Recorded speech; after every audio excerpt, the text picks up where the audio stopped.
Hello friends, അപ്പോൾ എൻ്റെ പ്രിയപ്പെട്ടവരായ നിങ്ങൾക്ക് വേണ്ടിയിട്ട് ഇന്ന് വിജയദശമി ആയതുകൊണ്ട് ഒരു സ്പെഷ്യൽ പാലട പായസമാണ് ഞാൻ നിങ്ങൾക്ക് വേണ്ടി ആക്കാൻ പോകുന്നത്. അപ്പോൾ ആക്കാട്ടാ.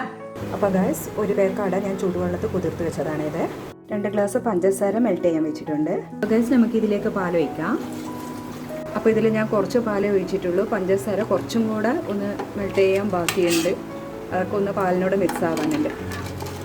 പഞ്ചസാരയിൽ ഇതിൽ മെൽട്ടായി കഴിഞ്ഞ് പാലുമായിട്ട് നന്നായിട്ട് ഇതിൽ മിക്സ് ആയിട്ടുണ്ട്. ഇനി ഇതിൽ നമ്മൾ അടയിടാം. അട തണുത്ത വെള്ളത്തിൽ കഴിയതിന് ശേഷം പാലിലേക്ക് ഇട്ടു.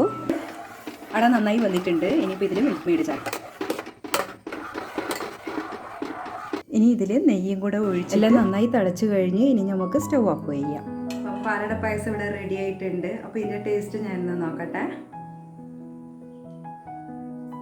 നന്നായിട്ടുണ്ട്. ഇതിൻ്റെ ടേസ്റ്റ് എനിക്ക് നല്ല ഇഷ്ടമായി. ഞാൻ ഇതിൻ്റെ മുന്നേ ആക്കിയിട്ടുണ്ടായിരുന്നു, പക്ഷേ വീഡിയോ ഇട്ടിട്ടില്ല എന്ന് മാത്രം. പക്ഷേ ഞാൻ ആക്കിയത് കൊണ്ട് പറയല്ല, എനിക്ക് ഇതിൻ്റെ ടേസ്റ്റ് നല്ല ഇഷ്ടമായി. നിങ്ങളും ട്രൈ ചെയ്ത് നോക്കണം കേട്ടോ.